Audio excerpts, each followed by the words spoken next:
Hey guys, I'm Drago, and my friends have recently dragged me into enjoying Dandy's world.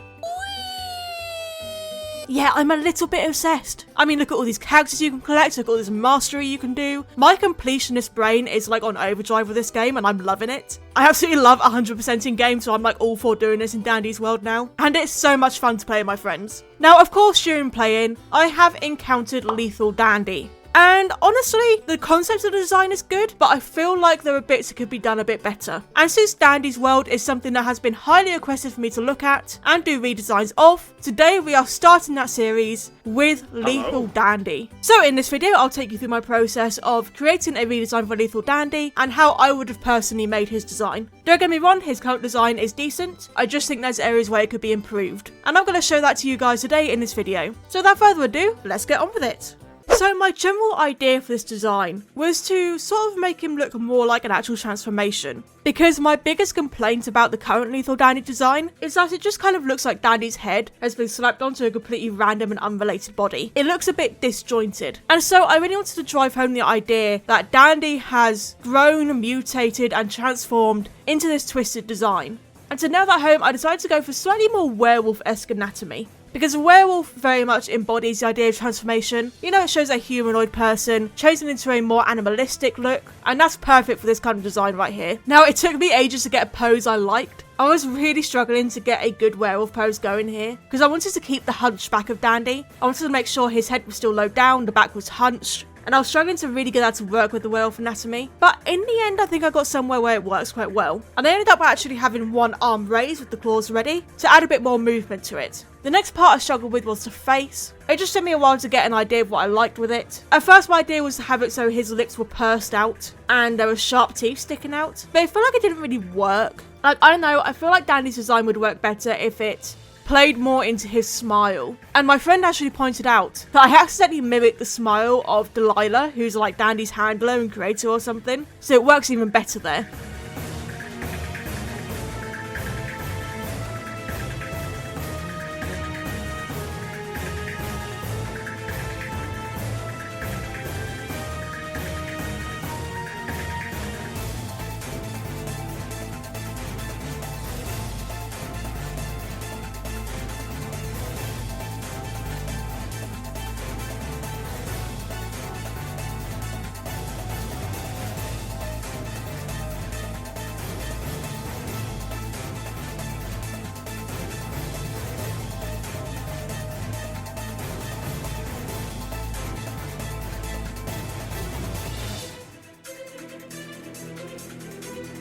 Now, as for his general design overall, firstly, I wanted to curl the petals, because I felt like having them looking a little bit wilted would work quite nicely, which then in turn gave me the idea of having it so he could close his petals around his face and completely close up his head, so that it just looks like a bulb of petals. And then that can open up to reveal his horrific face inside. Just adds a whole nother dimension to the design itself. Now, his body is still mostly made out of the eye core, and I went with the idea of having it being a slightly dried, inky texture, but still with blobs dripping down as well. I also wanted to exaggerate a skeletal structure, such as the spine and ribs, just to add more of an uncanny valley vibe. And then when it came to the film reel and tapes, I do absolutely love how the Dandy's team sort of incorporated this film reel that is wrapped around his body, and I really wanted to lean into that more. So I put it in areas where it could almost look like it was acting like chains. So around his neck, around his wrists and ankles, sort of around his body in a crisscross pattern, which you can't really see in this pose, but it would be a crisscross pattern across his chest. Basically a way to metaphorically show chains, because of course film reel would not work as chains, but it's just a way to show that maybe he tried to be restrained, maybe someone tried to trap him and lock him up, but it would never work. I gave him slightly more articulated hands than the original, just to give him a little bit more dexterity. And as for the transition between the eye core and his normal arms, I wanted to almost have it look like veins. Like you could almost see the eye core snaking up his arm where it's slowly taken over. It's already got the rest of his body and it's slowly trying to take over what's left. And I just feel that sort of veiny snaking texture is a bit more creepy, and it also shows the active transformation and corruption. Also for his back legs, I wanted to give him sort of claws that have been taken over by the eye core, because I felt sort of the flat feet that the original have didn't really work in context with the design. So I just wanted to make sure it had claws as well, just to add a bit more consistency.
When it came to his colouring, there wasn't really any colours that I wanted to change from the original. Really, it was taking his original colours and desaturating them a little bit more, and in general just figuring out what works best. Now the biggest trouble I had were his eyes. Of course the original eyes are sort of red, but I don't know, I just felt like pure red eyes looked a bit weird. But I also didn't want them to look really cartoony either, because you know, if they were suddenly cartoony eyes it wouldn't fit the rest of the design, especially not the big creepy realistic smile. So I tried to go for sort of bloodshot eyes. Now I know that it's sort of a cliche thing to do in horror to have bloodshot eyes. It's a little bit overdone in places, but I do feel that it can work in some context, and I think this is a design where it can actually work quite well, because if you think about the transformation, he's gotten bigger, his face has gotten bigger, he's got this great big smile, and along with that smile his eyes probably bulging a little bit. You know, I made the sockets a bit sunken in, but the eyeballs themselves might be bulging out a bit. And that's going to cause your eyes to get irritated, and then that'll cause them to be bloodshot. So in that context, it works quite well. You know, don't worry about not doing things in your design because it might be cliche. If it works in the design, just do it. Don't worry about what other people think.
Now the main thing with the texturing and the rendering was making sure the shapes of the body could be discerned from each other. Because when it comes to having a darker coloured body, in this case basically black, but I put a little bit of a lighter grey in it just to give it a bit more dimension. But when you have a colour that is that dark, it can lead to some areas getting muddy together, getting lost, and the 3D form and shape just kind of gets lost in it all.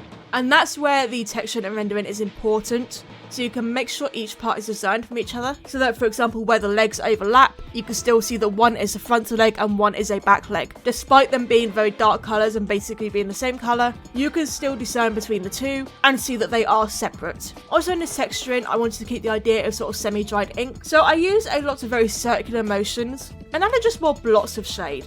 I wasn't too worried about it looking a bit messy, because that was kind of the vibe I was going for. You know, I don't feel like this is purely wet, shiny ink. To me, this is more like a matte colour and a matte texture because it's partially dried in order to form this body. There are still parts dripping down, and those parts are still probably quite wet, but the rest of the body is probably partially dry and a little bit more matte.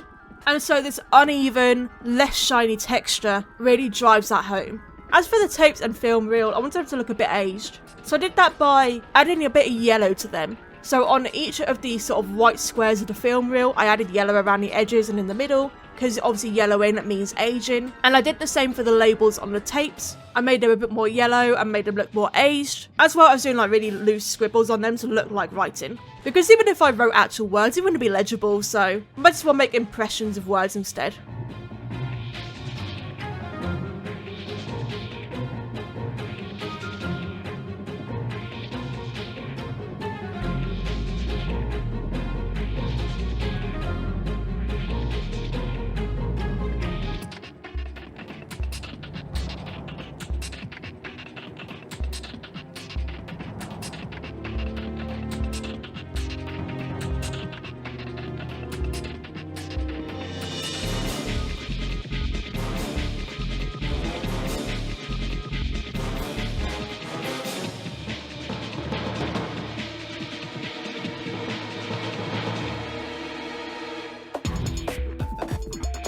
Once I was finally happy with all the texturing, I moved on to shading, which in this case was just exaggerating all the shapes, making sure everything looked nice and 3D, and really making sure that the parts that overlap, especially on the black body, really stand out from each other. And I did that by making sure to use shine layers, which give harsher highlights. I also really wanted to make sure the eyes had a proper glazed over look to them, so I added some pretty obvious white highlights on there as well. And in places where I felt the shading was a bit too harsh, maybe the shadows were too dark, I just used an eraser brush that was on a lower density so it was basically not as strong, and basically dabbed it over the top of those areas just to remove some darkness from them, so that the shadows weren't overly harsh, where they didn't need to be harsh. But yeah, after all the shading was complete, he was done.